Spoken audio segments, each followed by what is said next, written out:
behind the scenes. This is how. Okay. You know. It's the church turn. So it's fine. I'll give up This wrap is for Kathy. the opportunity. we gotta I discuss shouldn't want you to think I was insulting the rest of you. Kathy and I have a special relationship. She's nice and chill. I am. Okay, folks, this is meeting number 548 of the Lake George Park Commission. It's Wednesday, October 29th, 2025, and we're here at the downtown Fort William Henry Conference Center in this gorgeous room. Thank you for letting us be here. Approval and introductions. We're a small crowd and we all know each other. And our agenda is not very big today. Item 2 is approval of minutes and fiscal actions. Let's do the approval of the minutes for September 2025 first, please. I'll make a motion. Second. Motion's made, motion's second. Any discussion? All in favor? Aye. Hearing no nays, it's passed. Approval of the fiscal actions report September 2025. I'll move. Moving. Second. Second. Any discussion? All in favor? Aye. Hearing no nays, that's passed. Project review actions report. Vice Chairman Stanek. Resolution 2025-40, accept the project review actions report. Whereas the Commission has received and reviewed the project review actions report prepared by staff and dated October 22nd, 2025, and whereas the Project Review Committee recommends acceptance of the project review actions report, now therefore be resolved that the Commission directs that the project review actions report be incorporated in the minutes of the full Commission meeting. So moved. Motion's made. Second. Second. Any discussion? Hearing none. Thank you, Joe, for the report. All in favor? All in favor? Oh, all in favor, too. All in favor? Aye. It's going to be a long morning. Yeah. I don't have to say anything. They do my job for me now. 1, 2, 3, 4, 5. 5 against me. Good thing the sun's shining. And I drove the convertible so I can go home.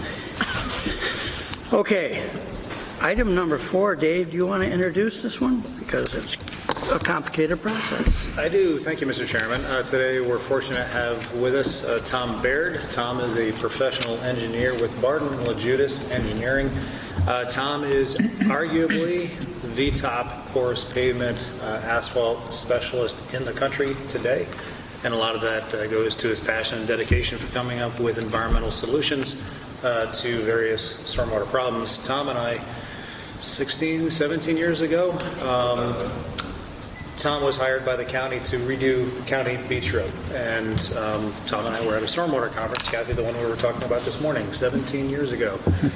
And there was a conversation at the time, one of the top keynote presenters was talking about porous pavements. And so, Randy, I think you were involved, and we had a conversation saying, what are the possibilities that the county could take that $7 million project and put some level of, environmental component, not only through the gray infrastructure of swirl separators and whatnot, but porous pavement. Tom took that and ran with it. And so we got some additional funding to help the county. And Tom designed and implemented and oversaw the installation of one of the largest porous pavement highways in the Northeast, if not across the country. Tom's going to tell you about that. But it's been a pleasure working with Tom. I asked Tom to come today because if you drive along Beach Road, you'll notice that in a rainstorm event, that porosity that has been fantastic for the last 15 years has been slowly declining because porous pavements do need to be maintained, and that tends to come from vacuum style cleaners. It hasn't been as regular as it perhaps should have been, and now there's a technology that can help to restore some of that porosity. So Tom is here today to talk about that, and there's a resolution asking to support part of that restoration effort on the agenda today. So, Tom. Thank you very much, Dave. Thank you, Board.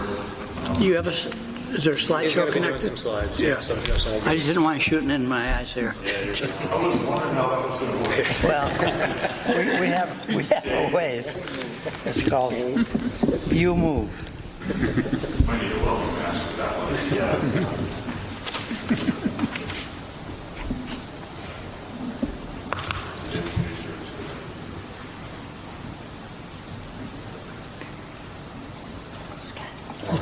It's thinking about it. Yes. Well, it's happening. Thank you very much for letting me speak. As Dave mentioned, it's really been great with the Forest Asphalt. This project, kicking it off. I'm going to show you a few slides that kind of differentiates this beach road project from some of the other, or actually most every other Forest Asphalt application in the country. We've got some built-in belts and suspenders that will possibly come into play with this process we're talking about. That's my home screen, so.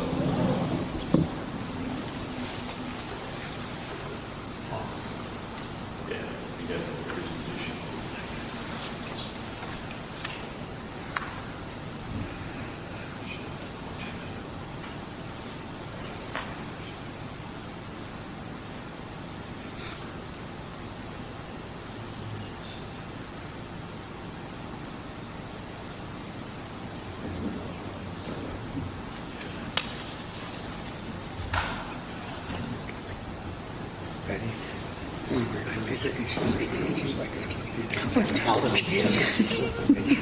To get the slides.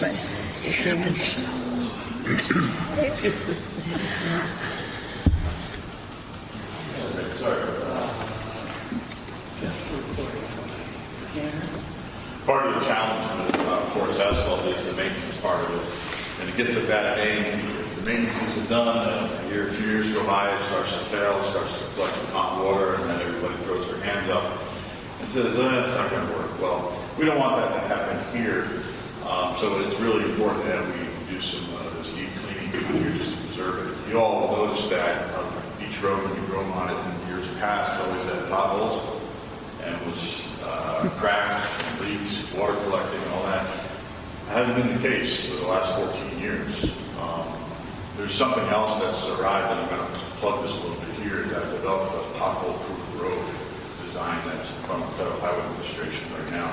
A lot of that comes from the information we learned on this project specifically. So it could transform the whole way roads are built now. I mean, with potholes, the asphalt industry is not too happy. I've gotten a few threats, but we'll manage that. So.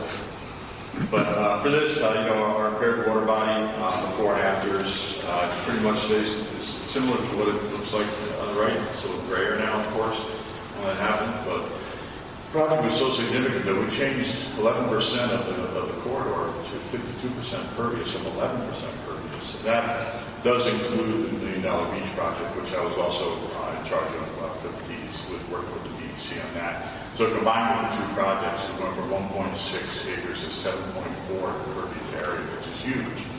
We're reducing the amount of runoff. There's also been less salt applied to the porous pavement. We don't need to have that black ice in the morning, all those little benefits. There was an article in National Geographic about it, calling out Beach Road on chlorides in the northeast United States and around that park area. So it's really had a lot of impact that is far-reaching. The design of this, I don't know if everybody's familiar, but we had to put in a drainage system to accommodate the tourist season the year before the final pavement was down. So there are 57 drainage structures underneath the road connected by pipes. The tops, frames and grates are in the Warren County DPW backyard. There's plates over top of these structures, but this heavy-duty design was key. It would allow the lake water, when the lake went up, to flow back under the road. The high water table stay there, and then float back out when it catches up in the north end of Lake Champlain with the weir. So that heavy-duty reservoir, heavy-duty stone in that reservoir is a catalyst of so many different projects and changes from this project over the last, especially the last 10 to 15 years. We've modified the stormwater manual based on results from this project, which had a really big influence. So part of the restoration of this is a company called Stormcrete, and they made the precast porous concrete panels that were at the boat washing station at the DEC facility.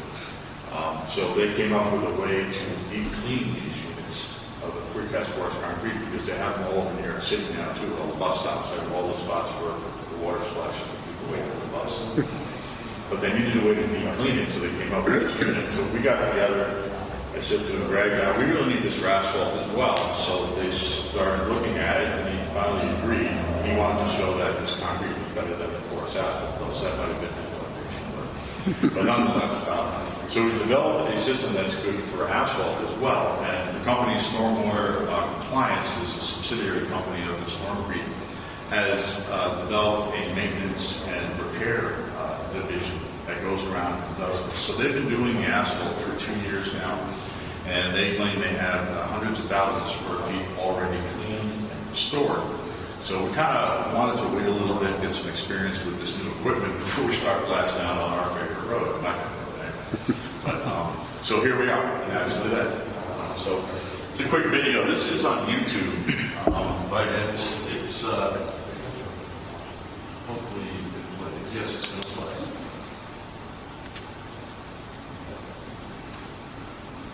So just watch real quick, it'll show you kind of how it's done. And that has a higher resolution video as well. So here's the attachment that's proposed to be used on Beach Road, called the Bird. So high pressure water. It's attached to a vacuum truck to get the suction. Once you stir it up, you have to pull it out. Has a head that lowers down on top, and then you just slowly move across the pavement itself. So the head goes down, attaches, here's it before.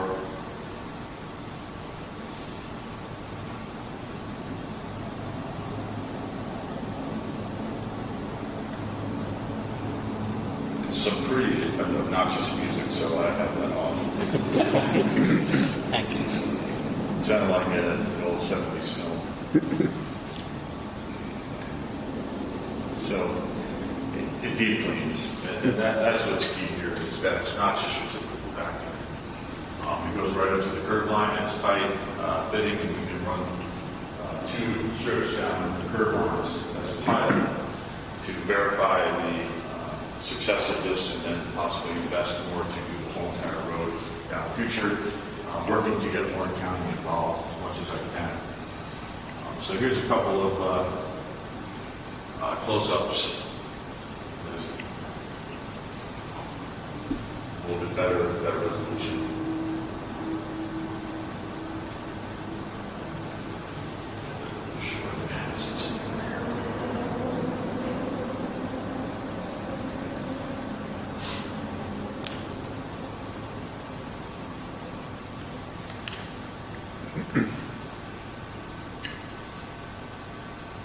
Does your company essentially do this? Is that what?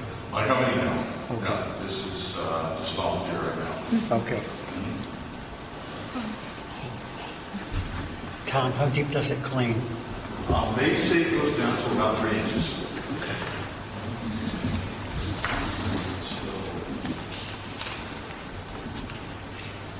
So if you do it repeatedly, does it go down further? Yes.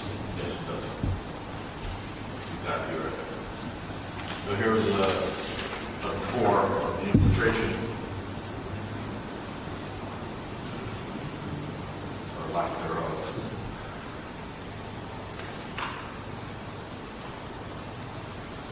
Anybody here ever pour water on the road? Raise your hand if you haven't.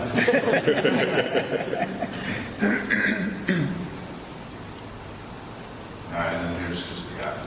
I don't know what we're going to see, but. Yep. So I'm not selling this for what it is all to get the road back to what it was. There's nothing worse for me to see something they have the heart to start like that. Right. Not be able to do anything about it. So I have a little bit of emotional attachment to this.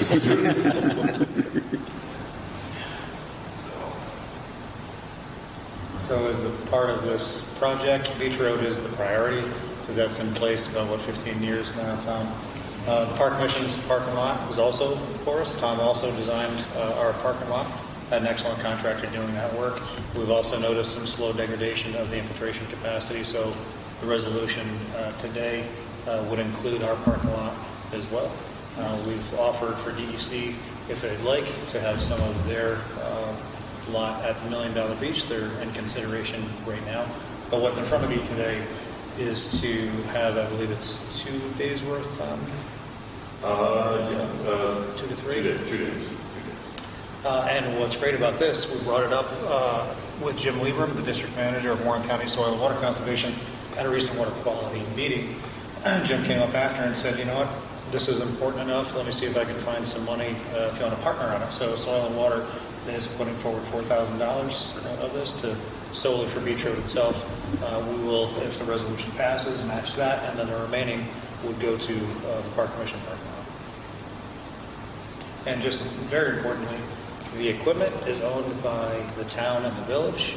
The town owns the bird unit. I believe that was a donation by the Lake George Association. The catchback unit, the village owns.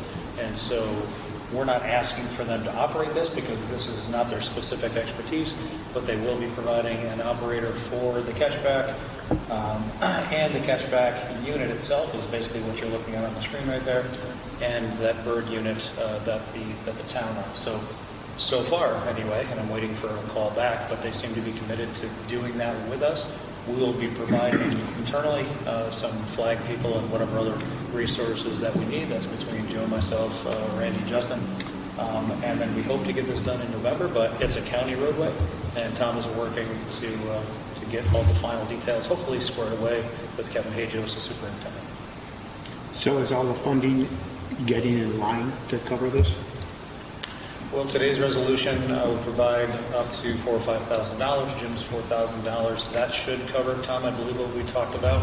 We'll get as much as we can get with that amount of money. If it proves successful, I believe the interest is to get back to the county and try to have them build in a little bit of funding for a subsequent year. But yes, what we will get, at least what Tom and I had talked about, is hopefully at least one edge on either of the outside curb lines and hopefully 2 lanes. It's what, 4 foot wide, Tom? So that's a hope. So part of the road, not to get into the details, part of the road has a median in the middle. We'd like to do both sides of the median because it's crowned up to the median on both sides. Where it's more wide open, we would mostly just probably do the curb line, and then we'll see. But if you walk Beach Road, we walk it every day at work. You can see where sand has blown off of Dog Beach and other locations where it's simply filled in those pores. It wasn't unexpected, but the level of maintenance required to keep it fully free has simply not been a part of the project so far. And this is more of a restoration effort. And hopefully after the fact, if we do get it restored, then we'd encourage the county to maybe offer a little bit more scrutiny. Yeah, it's in, as far as the maintenance, for Beach Road, 2 to 3 times per year, partly 3 to run down. We have the leaf litter is a real problem at gathering up the bird lines. So this second week in November or so is really kind of ideal to get most of that, not all of it. And then sometimes in the spring, but summer season is not too bad. It will degrade pretty much from hundreds of inches an hour of infiltration rate to about 30 or 40 inches an hour over about 2 to 3 years. We found over about 30 projects. So we're going to restore that. If we're getting more than 30 inches an hour of rain, we're in more trouble than with the force table. So, so it's really just a matter of getting that initial top surface punched out and clean. So we had built in, we had Hurricane Irene and Lee come through here just when we were finished with our design originally for the project, and we had to hit all that mud that flowed down and went down along. I have all those photos in here. I use it in my training presentation all the time. I go all over the country doing this training course. But we built in to have that material pushed down to the bottom. It's built into the design already to have these extra materials. And thank goodness we haven't had an event like that. But going forward, it's kind of an experiment where we see how deep you can really clean it if we have an event like that again. So there's a little information on the vacuuming type system that does this regenerative air. So the screener pushes water and air in, loosens the particles up, and then the vacuuming pulls it into the back of the truck. You cannot put a broom on porous asphalt. I've seen this too many times, and it really just makes it worse. Boxed up, just move all the particles and settle them in where we don't want to do. This is the unit itself. Another picture, some pictures that I've had. This one is first being developed, so that's a little bit more of a clear picture of what it looks like and how the head works. There's a new design coming out that's pretty expensive, that hopefully works well and stuff. Sorry, I know it's early. I can't help myself. So, yeah, it was about 2011. That's Beach Road. So, we're ready for infiltration, but we really don't want it to happen unless it's an event we just can't control. So, other than that, any questions or anything on the project too that you may be wondering about over these years? I know you're pressed for time here, but I have plenty of time. How long does this take? We do too. All the time. All right, that's good. Okay. It will be a full day. Depends on the extraction rate and the water pressure they get. So it's really the crew that's going to be doing it. They do it all the time, every day. And one of the guys that we talked with at the stormwater conference last week is the technician for repairs and equipment who runs it. So he said that they can do this length of Beach Road in half a day, one pass, and half the other pass, but maybe quicker if the water pressure is right and how it works out. So it's kind of a start and go and see how it's working out. So is there a limit on the water pressure to not deteriorate the top surface? Yes. We're going to be somewhere around 800 psi. They use 1,200 on concrete. Mm-hmm. We're going to start out with that. One good thing is that I also do forensic analysis on failed forest abatement projects. The most recent one I did was at Cornell University, where they kind of messed up over there. And it's usually in quality control of the materials. That was the case there. This material here was so carefully guarded and in specifications. It's pretty much the model. That's why it's held up so well. So if you have any little part of the design, the installation of or the design that is not up to snuff, it really affects the quality. So I think we're going to be able to turn this up a little bit and get it even deeper clean on it, because it's held up so well with the traffic. Mm-hmm. I've been to the parking lot 6 months. It's 3 inches are missing from the top, and it's a big pile of black rocks at the bottom of the parking lot. I can't tell you, I've been in New York State Attorney General just testifying for Parks Department and stuff. So, yeah, it's something that we keep this project viable and example project. We can help this technology progress. Because the hardest thing I have is quality control. So, sorry for the spiel there, but it's How can the community share this information with the out-of-town folks that are driving on it? They should know what a unique roadway they're driving on, and take that information back home to their own communities. It would be really, really good if we could get a nice sign. Mm-hmm. Nice interpretive sign, yeah. Perfect opportunity for that. That'd be great. I volunteer to help with that. I'll put it on our property on Beach Road if you get one. Sounds good. Excellent. There you go. So, and to the board too, there is no charge from my firm for me on this. This is all volunteer, and I'll be up here when it's being done, and all that too. So that's all included. It just as a favor. Well, your salary fits right in with ours then. At least I get a cup of coffee when I'm done. All right, that sounds great. And valet parking. Yeah, so one of the funny things I find is interesting, this is why, this is what happened if there was a storm. You would get this mud that would come down, be clogged up. We would be able to vacuum out most of it and with this system here, and then we'd force the rest of it down. And that sand layer is what that's shown there that's covering up the pipe, is something that the University of New Hampshire recommends having in these systems. So we didn't do that here because we needed to have the capacity. This can handle 5 inches of rain in a 24-hour period to hold that underneath the road, that amount of quantity. So if we had that sand layer, an older design, it would have stuck and clogged up and lost our capacity. So, we can push it down and still maintain the capacity of the road way past the requirements of the 24-hour storm that the EC requires. So, then we put these flanking structures in. This is the green arrows where the porous asphalt starts, and the blue are the new drainage structures. The red is a pipe from DOT coming off the northway. So we left that area between the green and where it says stormwater treatment system, those 3 squares and the blue circle. That's a test area where if we get that deep mud that comes down and clogs everything up, we can do some cores there and see how well the cleaning process works. And then adjust our process for the rest of the road to clean that up. So that's an experimental section that really has not had to be used yet. So we build these things into the project for future knowledge, future information. And this cleaning is critical too, because it will be a major part of my presentations that I do across the country on successful cleaning operations and showcasing Beach Road. So I've done this in training 70 times in the last 10 years. No. So all out of California use. And so capture the mud to get there and well. So I'll leave it at that. Unless you want me to keep going, because I got 2 hours worth. But any questions or anything like that, I'd be happy to answer anything else. Or I'll be here. I'll hang out through down too to pick this on. Thank you very much. Thank you.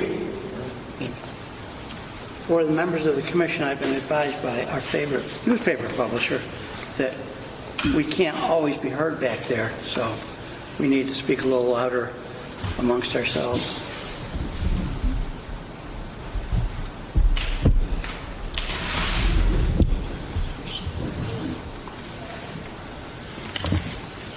Want me to throw my hat over? That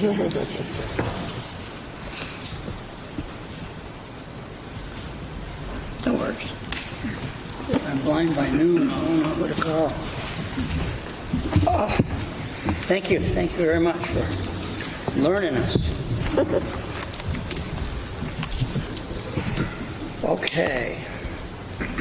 Moving on. We go to item number... we have a resolution. Thanks, Kat. Resolution 2025-41, referring to the project funding. Joe, do you have that? Yes. Thank you. Resolution 2025-41, funding approval for porous pavement cleaning project. Whereas the Lake George Park Commission recognizes the importance of the groundbreaking Beach Road porous pavement project and its water quality protection benefit to Lake George, and whereas anticipated over the past 15 years, this porous pavement capacity to infiltrate rainwater has slowly reduced due to cracking of silt and sediment, organic debris, and it requires professional cleaning to regain its ability to infiltrate stormwater. And whereas the Village of Lake George owns the large catch vac machine and the associated high-pressure hot water jet spray equipment required to properly clean this pavement profile, but currently lacks proper staff and training to conduct this project. And whereas the Albany-based company of Stormwater Compliance, LLC, is recognized the expert in this project and has the ability of assisting with the effort in November of this year, working with the Village of Lake George and highway staff. And whereas the Warren County Soil and Water Conservation District has offered to partner in the cost of the Beach Road cleaning in an effort up to $4,000. And whereas in addition to the Beach Road project, the Lake George Park Commission porous pavement parking lot installed 4 years ago is also due for cleaning and will be added to the overall project.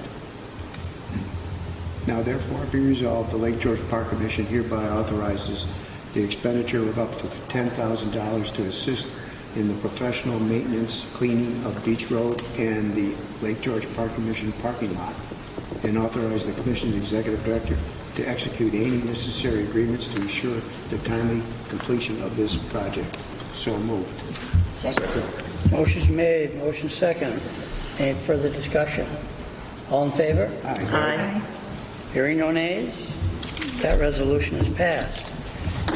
Now, item 5, the Battlefield Park Visitor Center Native American Display. John Denuzzo is president of that wonderful organization, and he's going to tell us what we're going to talk about. Yes, thank you, Mr. Chairman, Commissioners. On behalf of the 326 members of Lake George Battlefield Park Alliance, our Board of Trustees, 326. And our Board of Trustees, Fran Kokoza, our Vice President, is here with me, taking time from his duties at the high school.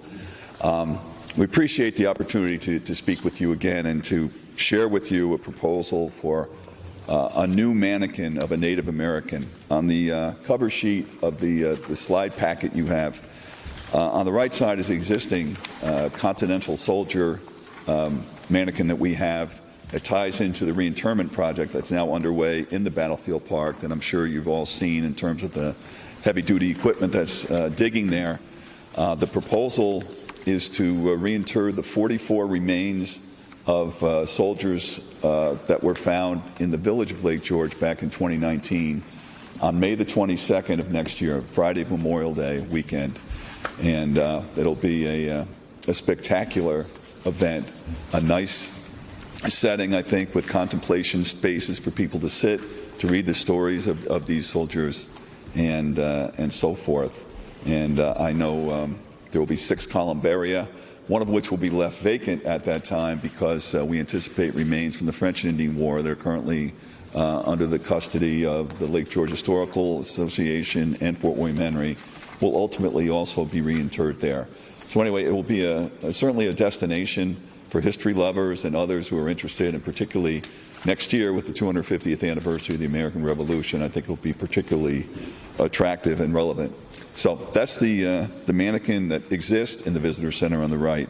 On the left is the rendering of our proposed new mannequin that would represent a Native American.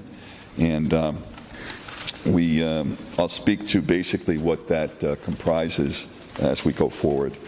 On the second slide, you see the photos of current things that the Park Commission has supported in the past, and we're deeply appreciative for this partnership. It's kind of a somewhat of a tenant of yours or a cohabitator of the space that you have at your headquarters in our little basement. But I think it's important to reinforce that without the Park Commission, we don't think that visitor center would have existed, certainly in the form that it does. And early days of that, which opened in 2022, you were very supportive of helping us to populate it. Certainly the majority of exhibits are from the State Museum, from artifacts that were dug up at the Battlefield Park. But the other things, like the first mannequin and other exhibits that we commissioned, many were done with the help of the Park Commission. Since then, we've built in that middle photo, there's an orientation side. So the visitor center is closed for the season right now, and like most places at Lake George, we're closed more than we're open. Even during the summertime, we're only open I think 35 hours a week. For times when people can't enter the visitor center, there's that beautiful pair of orientation signs that tell people the history of the Battlefield Park and what's behind it. And that was done with the support of the Park Commission. Most recently, the refurbishment of the Isaac Jogues statue. One sculptor who's viewed that said to recreate that statue would cost over $1 million today. And the support you gave us very early in the process, last December, I think was key to getting a lot of other interest. Ultimately, we raised over $50,000 to refurbish all 3 statues in the park. And, somewhat sentimentally, I know Tony Hall is here. He was part of the story the day after, or the day of, actually, the afternoon that the Park Commission authorized the support for the refurbishment. I called Dan George, a well-known world-class sculptor who grew up at Lake George, told him of this. Dan had been kind of coaching me on what needed to be done, and he was ecstatic. That was December the 19th, I think, December 18th, something in that line. And at the end of our conversation, Dan said to me, this is great. Here's my wife's phone number and email address. I'm going to hospice care tomorrow. And he passed away on January the 4th, but with the knowledge that we were on our way to refurbishing these magnificent sculptures in the park. So that's a particular pleasure. And I referenced Tony Hall because Tony called me that afternoon and said, hey, I know Dan George is behind this. Can I get his phone number and all that? And I wasn't sure, so I said, Tony, let me tell you what's going on behind the scenes here. And I shared with him, Dan's story at that point. And I contacted Dan and his wife at that point. He said, no, I'd love to speak to Tony and anyone else about this project. And Tony got, I think, a very interesting series of stories out of that conversation with Dan George.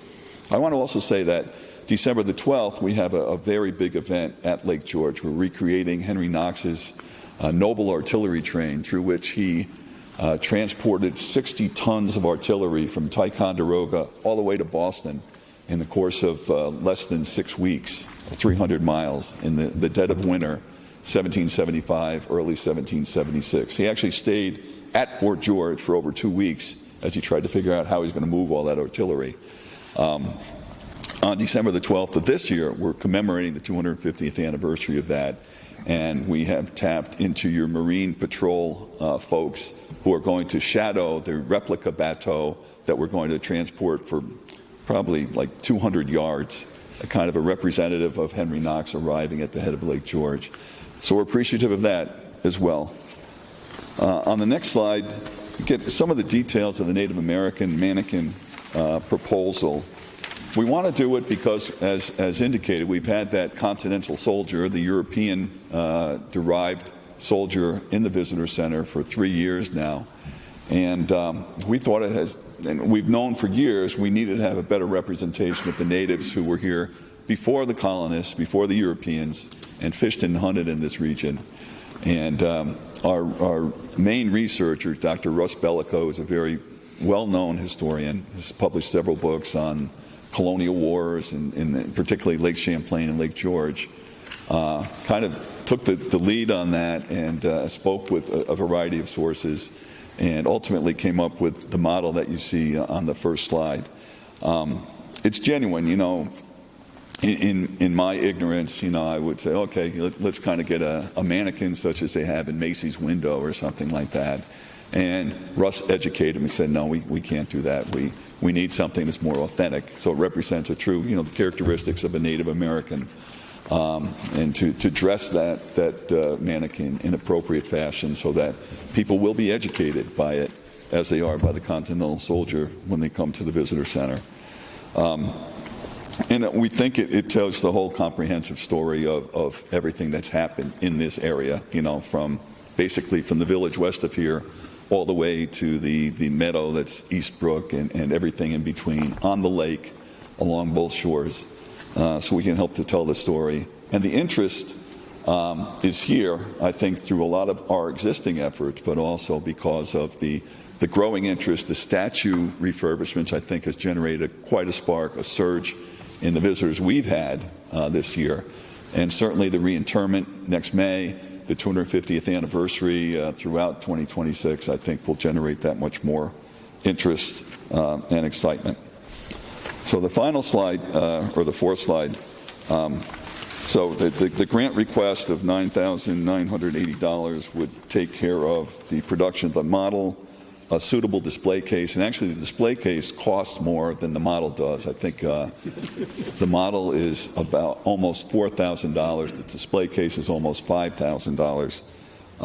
But that display case will match the existing display case for the Continental Soldier. And the accessories, you know, again, have them authentic, and we'll have them created. We've been in contact with representatives of the tribes in New York State who make those crafts as a normal course of business. That will be handmade and sewn and woven and so forth to do that. So that, in a nutshell, is what our ask is. We'll supplement this with what we estimate to be $2,500, $2,600 of other funds we'll raise to address the additional clothing. But this would be kind of the cornerstone of what we're looking to do. And hopefully, you know, since we've made the contacts, to have it in place when the celebrations begin next May at the Battlefield Park and the Visitor Center and throughout the region. So that's, if there are any questions, I'd be happy to answer them. But again, I want to say how appreciative we are for your past support and your ongoing encouragement. I mean, as Dave knows, I think the chairman knows, we often tap into the talents of the Park Commission just by being your neighbor, and they never say no to a reasonable request, and sometimes unreasonable. So, thank you. Thank you. We're proud of what you do. You make a good neighbor. I've got a 7-year-old great-grandson that knows about this and wants me to be sure to tell him when it arrives and it's there so he can come up and see it. Fabulous. You'll get a heads up, for sure. Thank you very much. What's your time frame for the whole project, do you think? We would like, I mean, as I said, we're closed for the season right now. We have 2 additional displays, a new diorama that's going to be built of the Battle of Lake George, 1755, and for 4 cannonballs that have been loaned to us. So we're in the process of tearing down, or tearing open those cases to make them exposed. But we have the estimates that we need from the model manufacturer, from the case producer, and from the craftsman. I mean, the craftsman estimates are more ballpark than defined, but we believe we can get this in place for the opening next May. Certainly, if we can have it in place for the May 22nd reinterment, that would be the home run we're looking for. Thank you. Super. Anybody else? Anybody? We'll say that, as we already discussed, I was made aware that, any new exhibits need to be approved by the DEC prior to installation, so we'll Yep. work together on that. Very good. Thank you again. Okay. Thanks, everyone.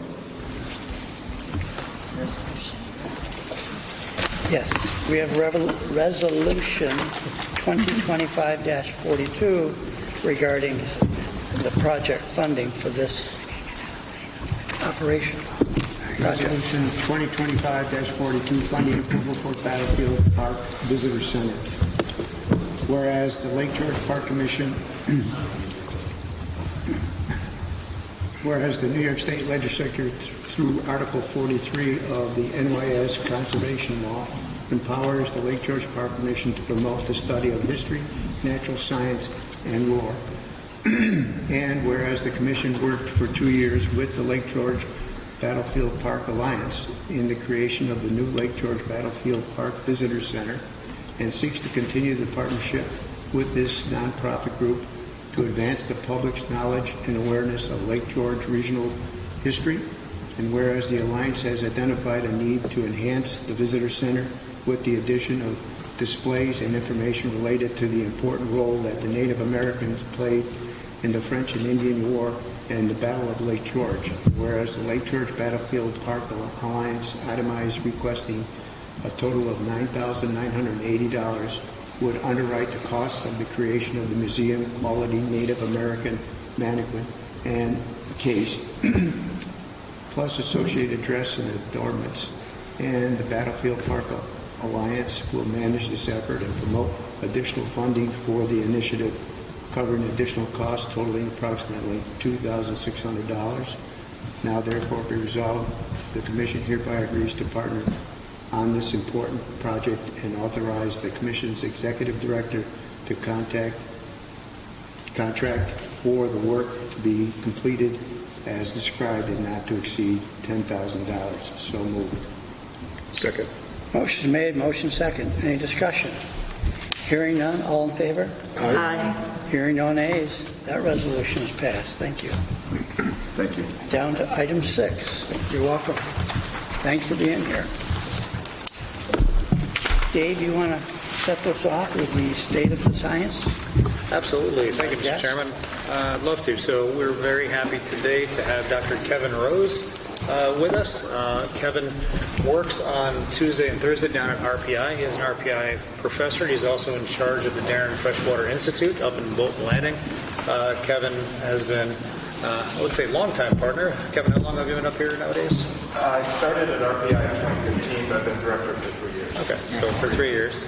And so Kevin is a noted expert in harmful algae blooms. He's one of the project directors of the Jefferson Project, which, of course, is a long-standing scientific effort on Lake George to discover new and exciting things.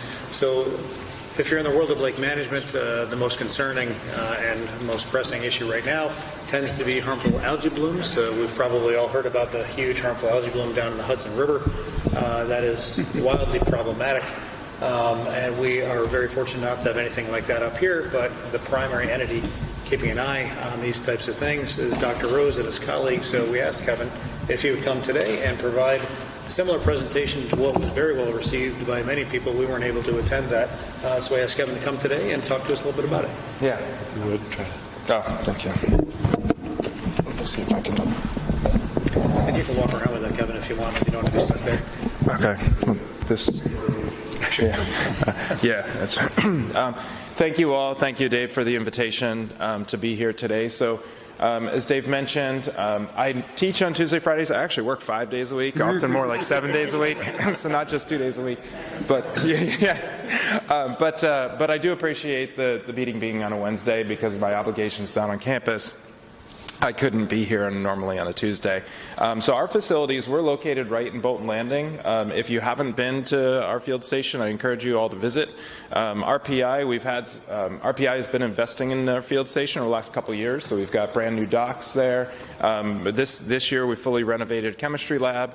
And with support from the LGA, we're in the process of purchasing a new research boat that should be here. So this is over a $400,000 new research boat that hopefully you'll see on the lake starting next summer. Fully 28-foot, fully aluminum Armor Marine out of Washington State boat that'll be here hopefully by about May. So if you're ever interested, and I'm sure we'll do an event, with the christening of that new boat sometime. But if anybody wants to visit DFWI, you're always welcome to come by. I also wanted to start this presentation by acknowledging Dave. This is him staring off into the sunset, saying, "I think he can see retirement from here." And I want to also acknowledge that Dave's smiling right here, knowing he only has a couple more months to deal with people like me. So this will probably be my last meeting with Dave here in front of all of you. So I just want to give Dave a round of applause and congratulations. All right. Yeah, all right. So Darren Freshwater Institute, we've been in Bolton for decades now. The Darren Freshwater Institute, the Research Institute as a whole, started in 1967, so we've got decades of research on the lake and in the broader region. Lots of different projects at Darren Freshwater Institute. I'm going to talk about harmful algal blooms today, and what we know about them, what we know about what's going on in New York State, broader region. But we've got other projects. We're leading an initiative called SCALE, for example, which is a survey of climate and Adirondack Lake ecosystems. This is a New York State-funded project that's based at Darren with collaborations at Cornell, SUNY ESF, City University of New York, Syracuse, other places. And obviously there's the Jefferson Project and a number of other projects that are funded by NSF or DEC or in some cases like the Park Commission, for example, the algae study. That Dr. Sandra Nierzwicki-Bauer and Jeremy Farrell are talking about. So lots of stuff going on, and I can answer questions on any of these, but today I'm really going to focus on algal blooms. And motivations for our current research, we've been monitoring the lake consistently with funding originally from the Fund for Lake George and now with the LGA since 1980. And that initial decades of work resulted in compilation of a 30 years report, which then identified several key water quality challenges: invasive species, rising salt levels, and the catch-all, declining water quality and clarity. Since then, we've continued monitoring and continued studying these subjects and occasionally reporting on them and publishing them, such as this paper published in 2019 by many of the researchers at Darren Freshwater Institute. So our thorough assessment of data shows that Lake George is both thriving, water quality is stable, but then also challenged in different ways. If we pull out all of our data together, we've identified what we refer to as our 5 major challenges for Lake George. A lot of these are not specific to Lake George, though. These are issues facing lakes and broader, other aquatic ecosystems throughout the Northeast and elsewhere. Things like salinization and road salt, probably all of you are familiar with this. Invasive species are a perennial challenge. Harmful algal blooms, nutrient pollution, and climate change and disturbance. And really these last 3, the harmful algal blooms, nutrient pollution, climate change, and disturbance events, are all interrelated with one another, right? We focus on harmful algal blooms, and that's what I'm going to be talking to most of you about, or to you mostly today.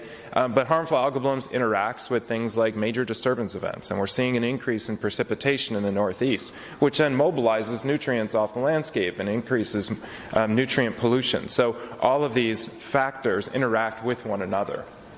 If we look at just algal blooms, it's an open scientific question of how are algal blooms changing over time.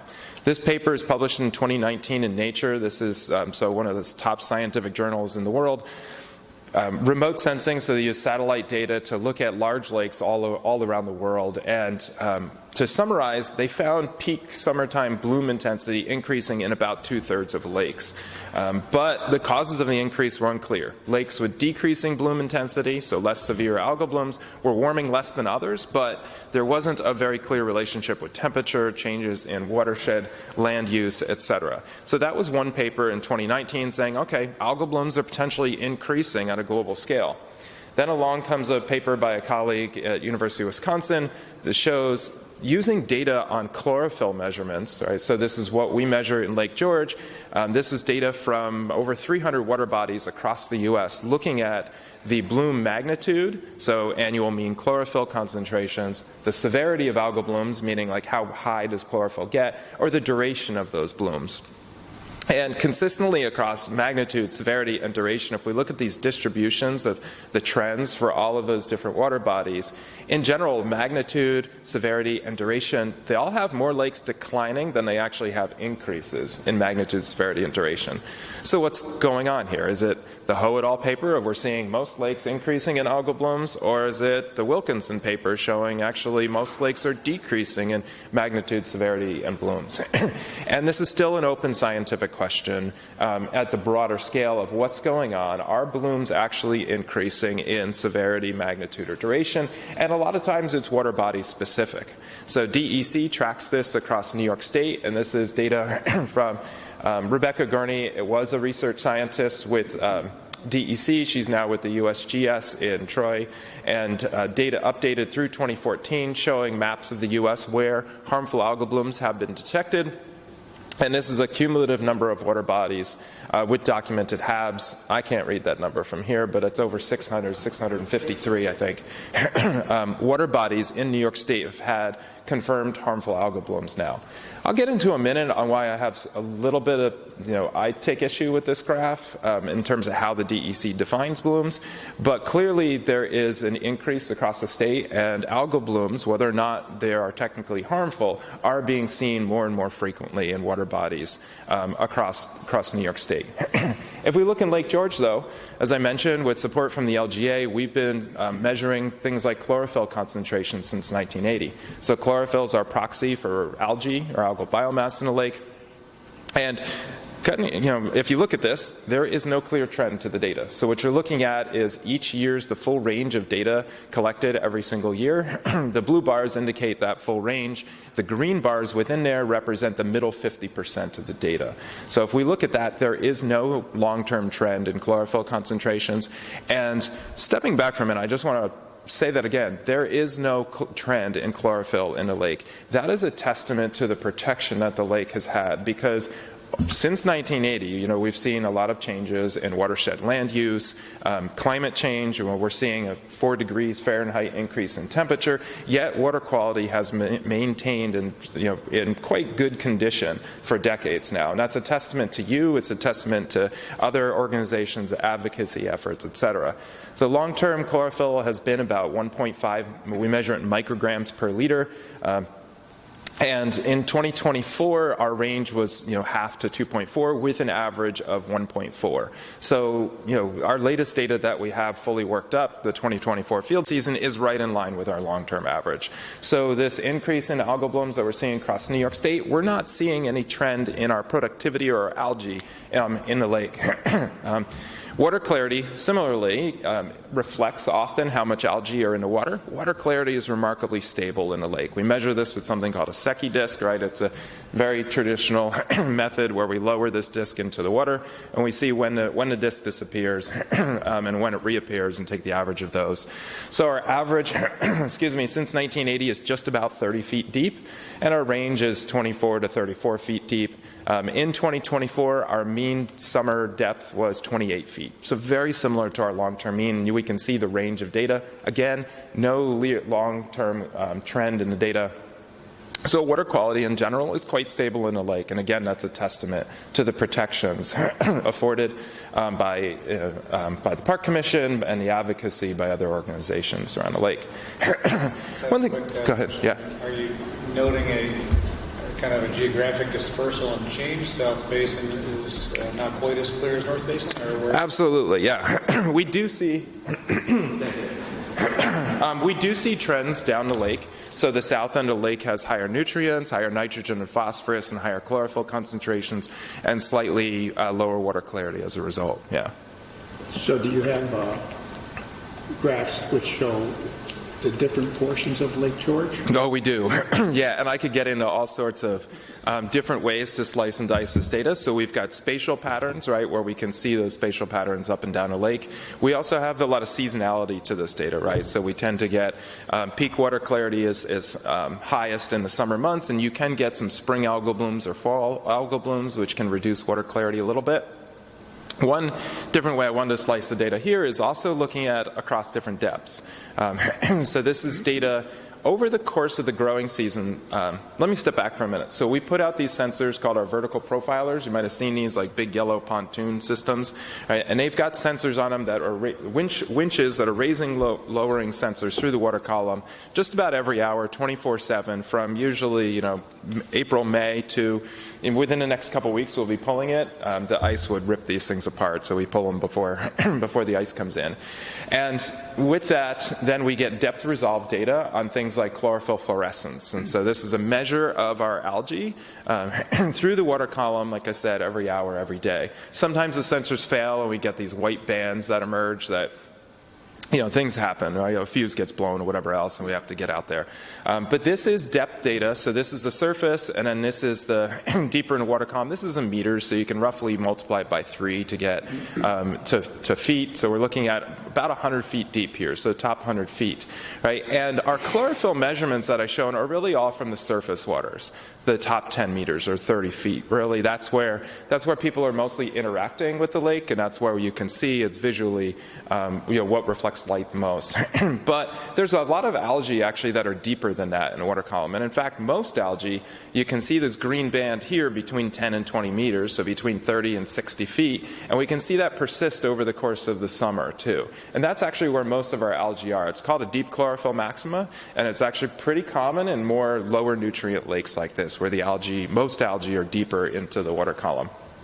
So we know that the algae are growing deeper in the lake, and our long-term data, unfortunately, when the monitoring program was set up in 1980, wasn't designed to look at these deeper layers. And so that's probably where we would expect to see an increase in algae first. It's good that we're not seeing in the surface waters, but there could be things happening deeper in the water column. So with the advent of the Jefferson Project and our deployment of these sensors, we're able to look at this depth resolution now and understand how this changes. We only have about 10 years of that data. We don't see any long-term trends in that 10 years, but that's nowhere near the 44-year record that we have since 1980. The other thing that people are concerned about is changes in nearshore growth, too, that we have some monitoring in nearshore areas, but there's a lot of concern that there's more benthic growth or bottom growth of algae in the nearshore areas. So that's something that we're starting to study with algal tiles and surveys like the algae study that the Park Commission has funded this past year. So there's dynamics here that the surface conditions don't necessarily capture, right? It's good to see that chlorophyll is stable, water clarity is stable, but we're not seeing everything, right? We're seeing only one portion of the lake. And so we're also concerned about what's going on deeper, what's going on in nearshore areas. And since 1980, we've had a number of algal blooms or cyanobacterial blooms that have been measured and sampled on Lake George. The DEC has confirmed these as cyanobacterial blooms. Oftentimes they look something like this, right? So this is a nearshore area, right? We've got a rock, some leaves right along the nearshore area, and you can see this speckled surface. These are cyanobacterial colonies. When you look under a microscope, this is what they look like. The taxa, it's called Dolichospermum. It's a common cyanobacteria taxa, the genus, that's found in a number of water bodies. Sometimes Dolichospermum can produce toxins, sometimes they don't. We've done some genetics work on the dominant taxa there, and it doesn't carry the genes for toxin production. But yet the same species that we find in Lake George is also found in like Skinny Atlas Lake. So one of the Finger Lakes, major water supply to the city of Syracuse, there it is carrying the genes for toxin production. So it's a different strain. It's the exact same species, right? We don't know yet when a species is dominated by a strain that contains or can produce toxins versus not. So this is something that we're actively trying to study and trying to understand why does one species, one strain even within a species, dominate versus another one. And we are concerned, we have measured other cyanobacteria species in the littoral areas and in the water column. Other species do carry genes for toxin production. So this one is what's dominating the blooms that I've seen, and it doesn't carry the genes for toxin production, but other ones do. So, as I mentioned, going back a few slides, the DEC has the data for cyanobacterial blooms across New York State, and they've been sampling that consistently. You know, they have a HABs reporting website where you can go on. If you see a bloom, you can take a picture of it, submit it. For a while, that they had different categories of like suspected blooms, confirmed blooms, and then confirmed blooms with toxins, or high toxins, I think is their categorization. Over the past couple years, they've condensed these categories to where they have now confirmed blooms, which they're saying potentially, has toxins, or not, suspected bloom type of thing. And they're confirming these blooms with potential toxins just based on the pictures alone. So about a year ago, our group convened a meeting with Dave was there, Joe, Randy was there, Chris, other folks from the LGA and my team were also there, where we said, okay, the state is reporting blooms based on these thresholds of just saying it's a harmful algal bloom based on a picture. But is it actually harmful if we haven't confirmed that there are toxins there? And we want to be very careful to not be alarmist about this and say, oh, we've got a harmful algal bloom if there's no actual toxins present, right? So coming together, we've agreed that we'll have a different sort of reporting mechanism than what the DEC uses. So our flow chart that we came up with is, first, is an algal bloom reported or observed? Is it a non-filamentous bloom? So we get these filamentous algae that almost look like spaghetti sometimes. Those are not cyanobacteria. Those are a different type of, growth that are coming out of the sediments. Is it a non-filamentous bloom consistent with a harmful algal bloom? If it is, first, we measure its chlorophyll concentration. As I mentioned, our long-term record, really our maximum concentrations that we've ever seen is about 6 micrograms per liter, which is parts per billion. So if we measure above 5 parts per billion, we're measuring in about the 95th percentile of all our chlorophyll concentrations. As I mentioned, that exceeds anything we've measured in 2024. Right? So that then we'll define as that is a bloom, but we're not going to call it a harmful algal bloom unless we actually measure toxins. And so what we've committed to is paying for, and with LGA support, sending all the samples of any suspected blooms out to an independent lab. We send them to Yukon, where they've got algal toxin measurement equipment to be actually measure if toxins are present. So far in these surface blooms, we haven't measured any toxins, and that's great news, but we are concerned about potential toxins in other ways that I'll bring up in a minute. Anyway, along the lines of our algal bloom research, we're also trying to improve bloom forecasting. This is both for Lake George, where we are concerned about the potential of toxin exposures for beaches, for example. And like I said, we haven't measured toxins in these surface scums that have been seen, but we also don't know when those toxins are produced, right? What the triggers are for the strains to dominate that can produce toxins. So we've been working using all of our sensors and data to develop a pipeline to actually forecast blooms. Some of this is done in other water bodies, like NOAA produces forecasts on a seasonal basis for Lake Erie. As far as I know, for inland waters, Lake George is pretty far ahead of the curve in terms of our ability to do this type of work. So what we do is we pull in weather forecasts and our sensors, those vertical profilers, those winch-based systems out on lake. We look at our weather trends and forecasts of weather trends, and we pull them all into one-dimensional models. So we're predicting the temperature of the water column through, at the temperature at different layers all the way through the water column. With our sensors on the lake, we're measuring temperature to validate our models, but we're also measuring our algal pigments called chlorophyll, or phycocyanin is the other one. What we've seen is most blooms occur when we've got a decline in temperature in the fall, but then we get these warm conditions, right, that lead to increases in surface temperature for short-term bases. What we think is happening is the lake is starting to mix deeper. So those algae that I mentioned are like 60 to 90 feet deep. That layer is now starting to mix up to the surface, right? And we also get nutrients that are also down deeper that are the the algae are exposed to nutrients, and then they get these warm, calm conditions in the fall. So they're mixing deeper, right? You're bringing more up of these algae and cyanobacteria that can be growing deeper. And then we also get these warm conditions where it's stable, and then these cells are buoyant, right? They can float. And so they come right up to the surface, and that's what we see as a bloom. So using the weather models, using our pigment data, then we can say, is the lake primed for an algal bloom? And right now we're reporting that to the LGA, who has a HABs watch listserv. And the goal there is then they can send community members out, and we send our scientists out too if we're available, to go sample some of these sites. And then we can send those samples out for toxin analyses to actually confirm if we have toxins produced or not. So there's a lot of ongoing research and potential topics moving into the future. As I mentioned, we're looking at what are the triggers for toxin production and the dominance by these toxin-producing strains. Now, is it things like nitrogen and phosphorus? We've actually seen a decline in nitrogen in Lake George over the past 40 years. That's a testament to, again, improved environmental regulations. A lot of that is due to reduced deposition. So the 1990 Clean Air Act amendments really cleaned up air pollution across New York State. We don't have acid rain now that we did in the 1980s, for example, and we're also seeing lower nitrogen deposition than we did decades ago. So we're seeing slight declines in nitrogen. That's great, but phosphorus is stable, and some forms of phosphorus have actually increased. And one of the concerns about the trigger for this dominance of toxin-producing strains is actually about the nutrient ratio, or the chemical ratio between nitrogen and phosphorus that could be driving that. Again, we're not sure. That's a hypothesis that we have in an area of study.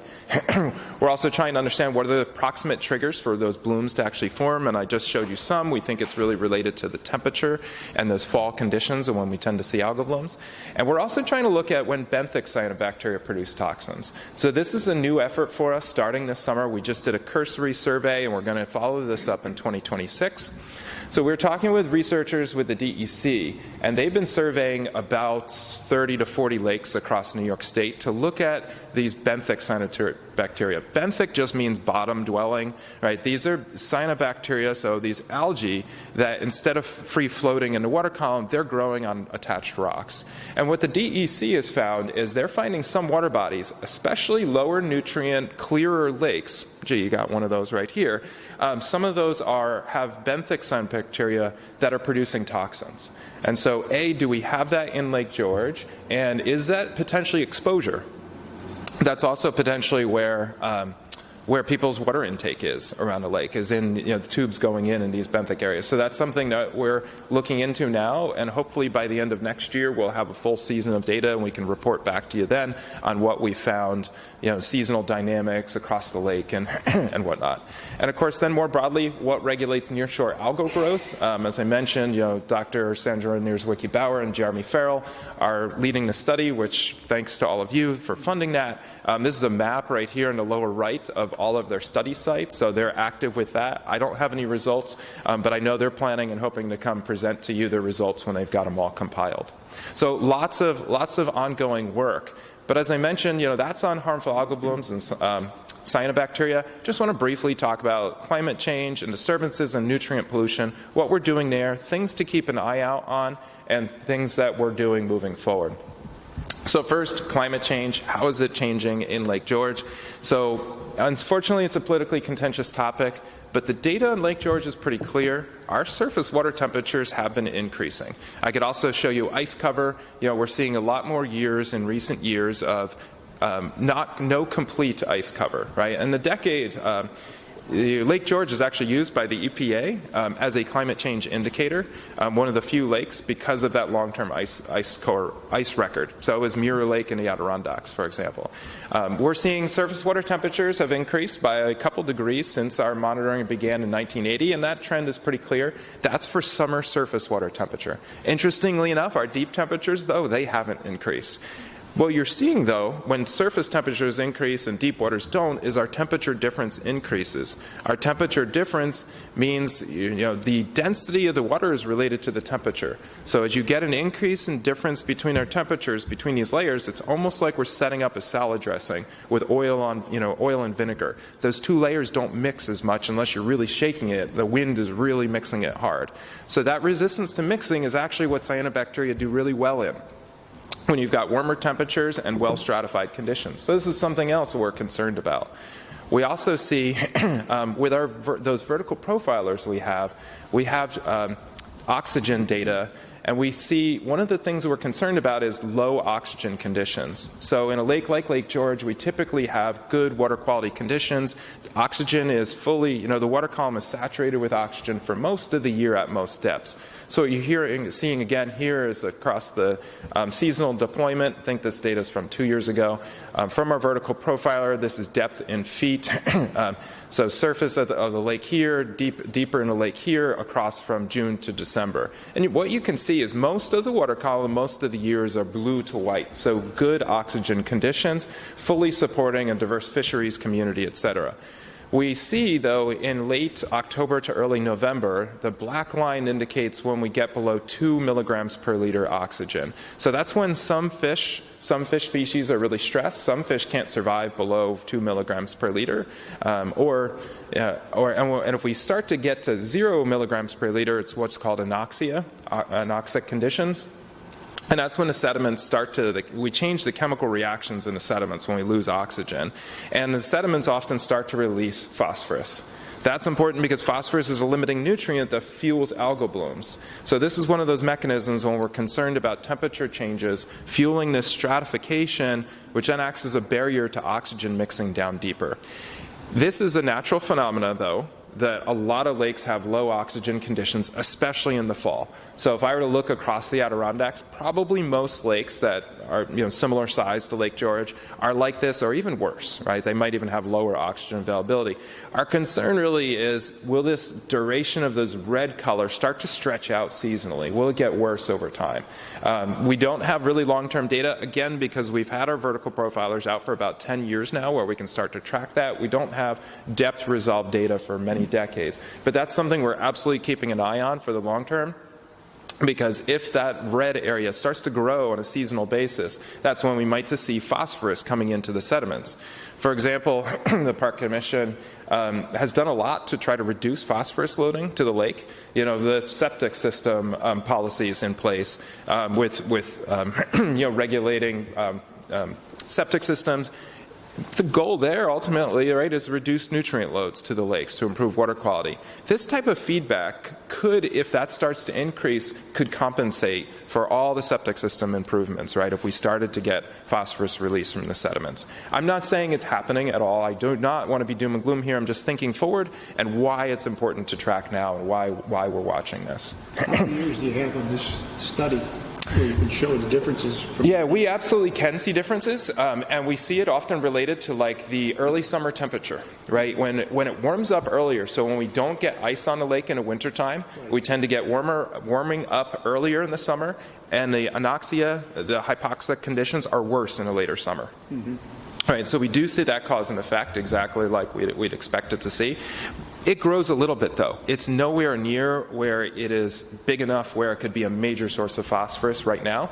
But again, like it could be in the future if we continue to get warmer and warmer winters and we get less and less ice cover, earlier stratification, we start to get more phosphorus loading. So, what causes it to disappear? In the fall? Yeah, the lake is cooling down. So we've got lots of oxygen in the atmosphere, and when that deep water, when the lake cools down, then that mixes from the surface all the way down deep. And so what you see is what we call lake turnover, right? The lake is mixing these lighter colors here.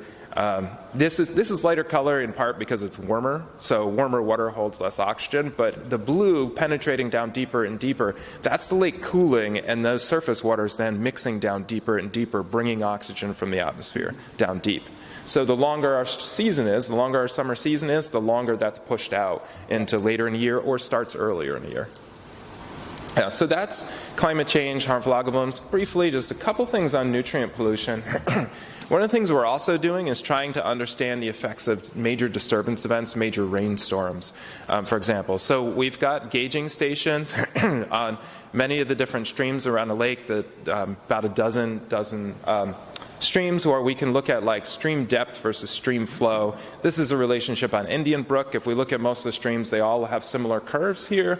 And we go out and we measure stream depth versus stream flow a number of times. And we also have these samplers that we can measure nitrogen and phosphorus remotely. We trigger them, and we bring the samples back to our chemistry lab to analyze. And we know, for example, that when we get these storms coming through, the blue line is what's called a hydrograph. So this is a storm hitting, and then we get a bigger storm hitting. And then we see the different forms of phosphorus in green, red, and black here. And we can see the phosphorus peak as these storms come through. And we can see, for example, like this black bar, that's still pretty small, right? But that black bar is 10 times bigger than most of the other black bars there. And that black bar is what we call soluble, biologically reactive phosphorus. That's like candy. That's Halloween candy to our cyanobacteria, right? They love that stuff. It's taken up really quickly. So the fact that it's pretty small, and a pretty small proportion of our phosphorus, is a good thing.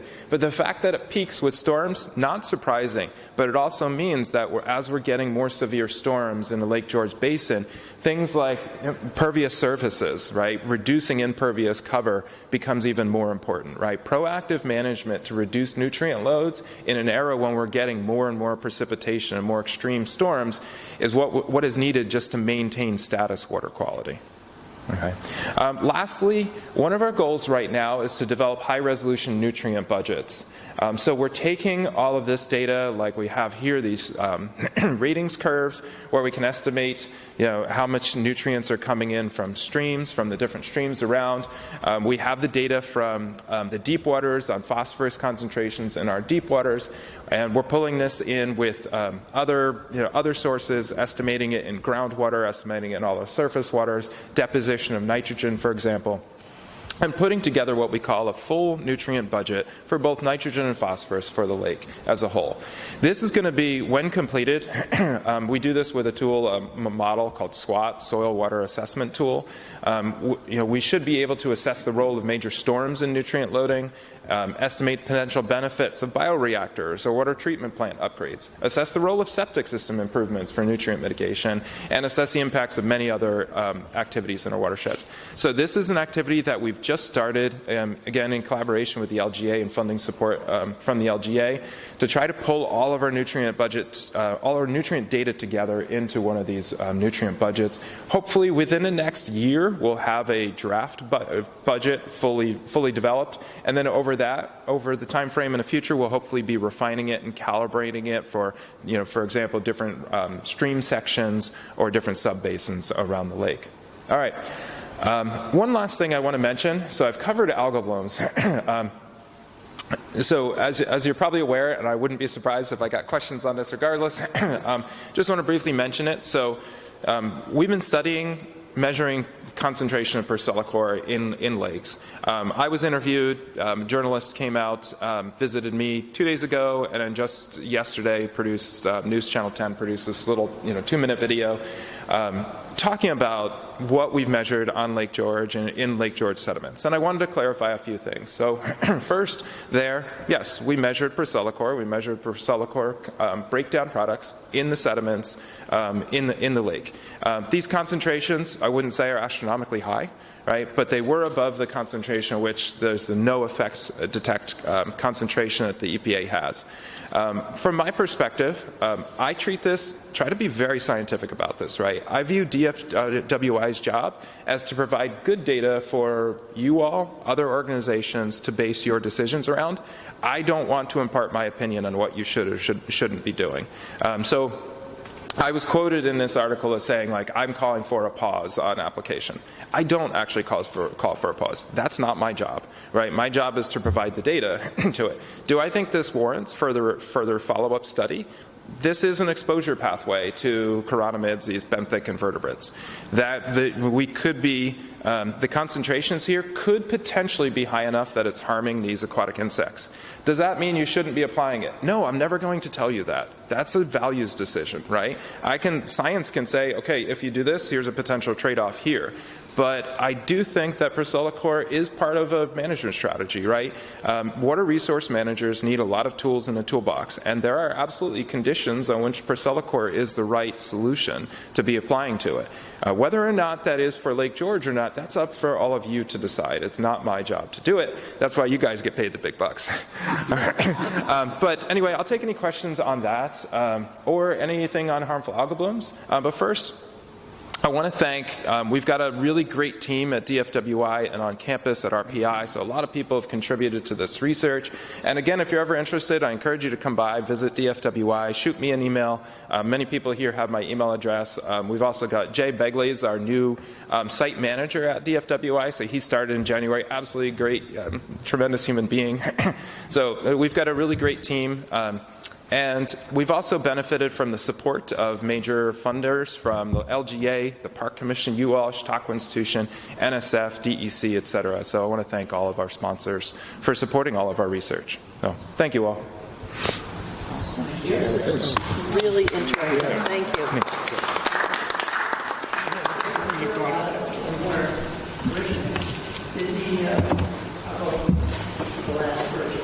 Did the report for me? Yes.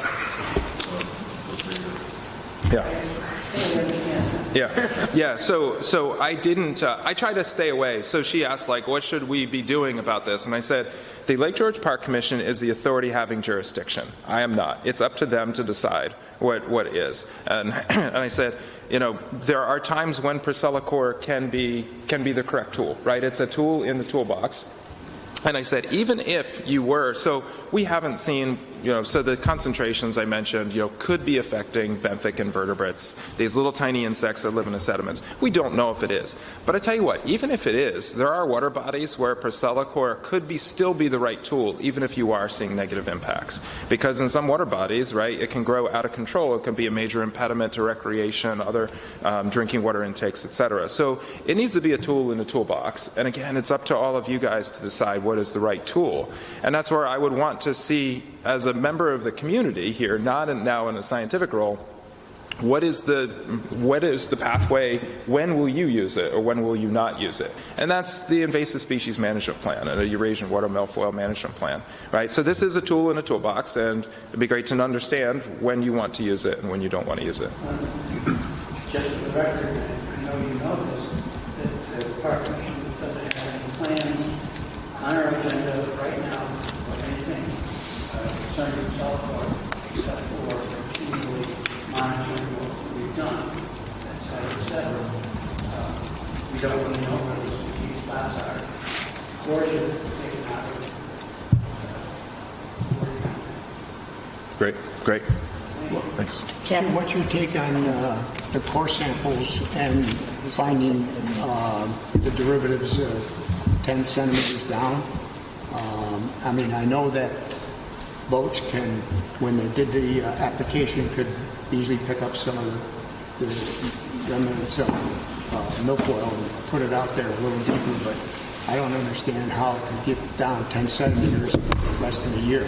Yeah, that's a great question. I can say the way it was done was good scientifically, right? It means like they were very careful in how they took the cores and sectioning those cores, and then it was sent to the Yukon lab, so it's an independent lab group, with some blanks in there too, which came back, the blanks came back as 0, saying, okay, this isn't like a false detection. So what I think is happening potentially, so from my understanding, and I'm not a toxicologist, so recognize that, but Priscilla Core is what's called a lipophilic compound, so it doesn't dissolve in water very easily. It binds to organic matter very quickly. So the fact that it got it into the plants very quickly, out of the water column very quickly, is not surprising. And the fact that it was in the sediments isn't surprising to me. And its main breakdown mechanism, right, it breaks down very quickly in sunlight. But you get into the sediments, yeah, there's no sunlight, right? So it's going to persist longer in the environment. And then in the sediments, you do get mixing. Wave-driven mixing can do some at certain times of year, and you get organisms, these benthic macroinvertebrates and whatnot, moving through the sediments. So you can get mobilization that way, both by biological processes and purely like abiotic, like wind-driven mixing and stirring of the sediments. 10 centimeters is frankly deeper than I would have suspected, but I have no reason to question the results of the data, that I think it's probably a process like some organisms moving through the sediments. Yeah. Kevin, the research that you're doing on nearshore toxic or potentially toxic algae, when will that be completed? Next summer or next fall. So we want to do a full year of data to look at spatial variability around the lake and then seasonality to it too. Yeah. Kevin, I was under the impression that you started a little bit late this year, but I have a couple questions. The tiles I have, they're in proximity to where we live on the lake. Have they all been collected at this point in time? Yes, I think everything's been collected. Okay. Yeah. And that what Walt was just talking about, that benthic cyanobacteria study, that's really taking over from a lot of our algal tiles in the past. So it's like algal tile 2.0, if you will. And like your topic was HABs. I mean, the fact that algae, even if it's not harmful, can really play a very negative effect on the recreational and the other uses, the fish, all the wildlife in the lake. And so I hope that at the end of this study next year that you will have all the different places on the lake where you did go to and did some research, even though it wasn't harmful. It was just nuisance, terrible algae. And I'm also wondering if there's a correlation with the fact that we had I heard we had a very cold winter last year, so the milfoil beds in the count of milfoil was down. And I'm wondering if that would be some kind of a correlation with how much algae has been in the lake, and also the fact that we had a very dry summer, so there wasn't a lot of runoff, and if that will play a part, along with the fact that many of the faulty septic systems have been repaired. Yeah, all really good points. Let me touch on some of them. So Eurasian water milfoil, anecdotal evidence does indicate that it's down across the region, right? Schroon Lake, it's down. Other water bodies in the Adirondacks, apparently it's down. So one thing we would love to see is implement some transects where in places that aren't managed to be able to look at natural processes. And so, they say the best time to plant a tree is 20 years ago, right? Same thing with long-term monitoring. We haven't been monitoring Eurasian water milfoil beds, especially in places that aren't regularly manually, harvested or herbicide applied. But we would love to start that monitoring program, because that way we can start to say, do we see natural cycles in its abundance? Your comment on nearshore algal growth, yeah, you could be seeing. It is fully reasonable scientifically, if we have less macrophyte growth, to see more other type of algal growth, because those nutrients are then potentially being taken up by benthic cyanobacteria and other things. We haven't seen any of that, but it is a plausible factor. What were you going to? And will you be able to tell by the kind of algae that you find what was the nutrient that makes it proliferate? Yeah, no, unfortunately we can't. Yeah. And we do see a lot of site-to-site variability in the nearshore area that we can't explain based on the nutrient concentrations sometimes. And it's what else is it substrate? How rocky the sediments are? Yeah. Probably. How much sunlight there is? Yes, that's going to affect it too if you're, So all of these factors really come together. And then we can also sometimes have pulsed nutrients come in with a storm event, right, that can settle into the sediments. And if we're sampling out there every month, let's say, or sometimes every 2 weeks, we might miss a lot of that in the lake. So our vertical profilers give us high-frequency data, but we don't have those profilers everywhere. We can't do that everywhere. The septic system impact. Yes, fixing septic systems will reduce nutrient loads in the long term. There's also going to be some transit time through the sediments, right? So you probably won't see a beneficial effect on water quality from that for a couple more years to come. It depends on how close was that septic bed to the lake, and then what's the soil characteristics like, how much groundwater is flowing through there. But there's studies that have found it can take 50 years, right, for the nutrients in the soils to transit through groundwater. Those pathways can be pretty slow. Yeah. So you guys, I think you did personally, now separating scientific hat from personal, I think what you did was the right thing. It's in the best interest of water quality. But the effects aren't going to be a short term, right? You're thinking about your grandchildren or great-grandchildren decades down the road and reducing those phosphorus loads. And this partially compensates, as I mentioned, like as we get more severe storms, we're going to see more phosphorus and nitrogen loading. This is the sort of compensatory action you're taking to maintain water quality today. So, Thank How do you. you compensate for all the yellow pollen that makes this annual visit?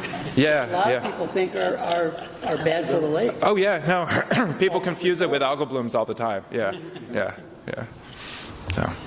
So, So what's the going thoughts of if you drop something in the lake on the south end and it flows to the north, how long does it take to get there?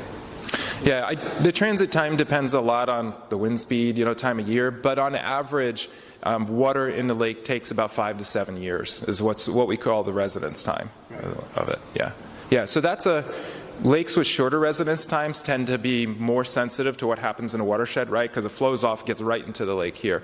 So that means that it's less sensitive to there. You've got you've got a natural, like a slow-moving, water, but that also means that it's slower to fix too once it goes wrong, right? It takes longer to flush itself out. So, yeah. So Kevin, on harmful algae blooms, you say you're taking the samples and sending them to Connecticut. What would it take, and would you be interested in doing that level of analysis locally for quicker response?